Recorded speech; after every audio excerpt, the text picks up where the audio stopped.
Kalian suka dengar suara mobil seperti ini?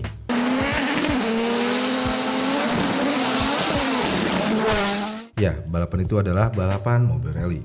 Dan balapan mobil rally adalah cabang olahraga balap mobil yang menantang kendaraannya tersendiri. Dan juga para pembalap mobil rally ini harus melibas jalan umum, jalan tanah, atau medan ekstrim lainnya dalam kecepatan tinggi.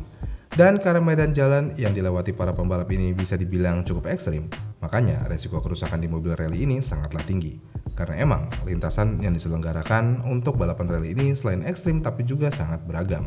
Mulai dari aspal licin, tanah bergelombang, hingga hujan atau salju yang tiba-tiba turun pada saat balapan. Dan dibalik sensasi kecepatan mobil-mobil rally di lintasan balapnya, gak sedikit kejadian menimpa mobil rally yang ringsek akibat tabrakan, tergelincir, ataupun masuk ke jurang di sisi trek balap. Tapi meskipun tingkat kecelakaan yang dialami oleh para pembalap rally ini bisa dibilang serius, tapi pada nyatanya karena faktor keselamatan balap mobil rally ini sangat diperhatikan oleh pihak pengelola balap rally yaitu FIA, korban jiwa ataupun korban luka yang dialami oleh driver ataupun co-driver mobil rally ini sangatlah rendah. Karena emang mobil rally ini adalah mobil yang sangat aman dan mobil yang gak gampang remuk seperti mobil-mobil di jalanan pada umumnya. Tapi selain emang mobil rally ini aman banget buat si pengemudinya atau co-drivernya, makanya kita gak heran kalau mobil-mobil rally ini memiliki harga yang cukup mahal untuk setiap satu unit mobilnya. Dan kalau kita lagi ngomongin harga mobil-mobil rally ini yang cukup mahal, lalu kita sambungkan dengan resiko kerusakan mobil rally yang sangat tinggi pada saat balapan, pertanyaannya adalah siapa yang menanggung dan mengganti rugi kerusakan mobil rally pada saat balapan berlangsung? Apakah driver dan co-driver harus menanggung semua biaya perbaikan mobil rally tersebut? Jadi sebelum kita masuk ke pembahasan utama, kita akan sedikit bahas tentang manajemen dan struktur tim balap rally yang ikut serta di ajang balap WRC ini. Yang mana setiap tim rally biasanya terdiri dari pembalap, co-driver, mekanik, dan pemilik tim seperti sponsor utama ataupun pabrikan. Dan pembalap bertugas mengendalikan mobil sesuai pace note, sementara co-driver memberi instruksi tentang tikungan, kondisi jalan, dan teknik berkendara. Lalu mekanik bertanggung jawab dan juga menyiapkan mobil sebelum lomba dan memperbaikinya pada waktu servis di service garage. Sedangkan pemilik tim ataupun tim prinsipal, mereka akan memberikan dukungan dana, logistik, serta kebijakan tim pada saat balapan diselenggarakan. Dan kalau kita ingin balik lagi ke pertanyaan utamanya, siapa yang akan ganti rugi mobil rally jika mengalami kerusakan? Apakah driver dan co-driver yang akan mengganti rugi itu semua? Jawabannya bisa iya, bisa enggak. Kenapa begitu? Yakni karena dalam ajang balap rally profesional seperti WRC, ada dua perbedaan tim rally yang ikut serta di ajang balap ini. Yang mana yang pertama sering disebut dengan pembalap works atau pembalap yang didukung penuh oleh pabrikan ataupun manufaktur untuk ikut serta di ajang balap WRC ini. Dan yang kedua ada pembalap privateer atau peserta perorangan dengan dukungan terbatas yang ikut di kejuaraan WRC ini. Dan kalau sistem kerja pada tim works, pabrikan akan menyuplai mobil, suku cadang, mekanik, dan sumber daya lainnya untuk menunjang si pembalap untuk ikut serta balapan rally tersebut. Dengan kata lain, tim bertanggung jawab penuh terhadap kesiapan dan perbaikan mobil pada saat balapan berlangsung. Sebaliknya, kalau sistem kerja pembalap privateer yang membawa mobil sendiri, mereka harus menanggung biaya perawatan dan perbaikan mobil mereka sendiri jika terjadi kerusakan pada saat balapan. Dan semua itu harus dilakukan tanpa adanya dukungan dana besar dari sponsor-sponsor balap.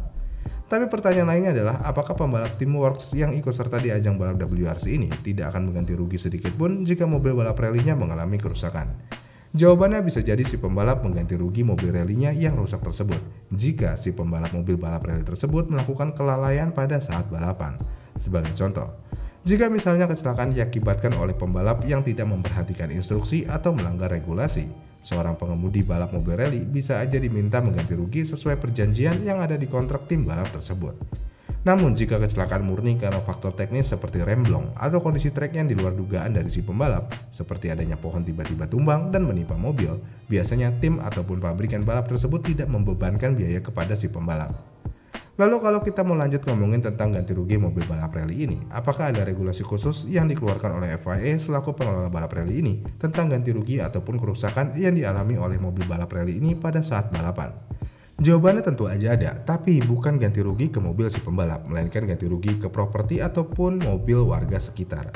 Karena FIA dan juga Asosiasi Motorsport Nasional, mereka memiliki aturan ketat terkait keselamatan dan juga asuransi kendaraan ataupun properti orang lain pada saat balapan berlangsung. Sebagai contoh, misalnya penyelenggara Rally Dakar mensyaratkan setiap pembalap harus memiliki Vehicle Civil Liability Insurance atau asuransi tanggung jawab hukum kendaraan. Semua itu bertujuan supaya kerusakan mobil yang dialami oleh si pembalap pada saat balapan akan ditanggung oleh pihak ketiga. Artinya, apabila mobil rally menabrak pagar, penduduk, atau kendaraan orang lain di jalur resmi balapan tersebut, otomatis asuransi akan menanggung kerusakan tersebut. Dan saya ingin ingatkan sekali lagi, semua tanggung jawab ini hanya berlaku untuk kerusakan pihak ketiga, karena kerusakan mobil peserta sendiri tidak ditanggung oleh asuransi penyelenggara. Kemudian walaupun asuransi yang diwajibkan oleh pihak pengelola ajang balapan ini adalah asuransi untuk kerusakan kendaraan orang lain, tapi para pembalap profesional umumnya memandang resiko kerusakan mobil balap itu sebagai bagian dari struktur pekerjaan mereka.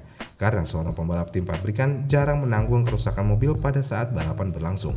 Dan semua itu bisa disebabkan karena tim balap sudah menyiapkan mekanik, spare part, dan asuransi tertentu. Artinya, tim profesional cenderung lebih memperdulikan untuk melindungi pembalapnya, walaupun mereka tetap terikat dengan aturan dan prosedur.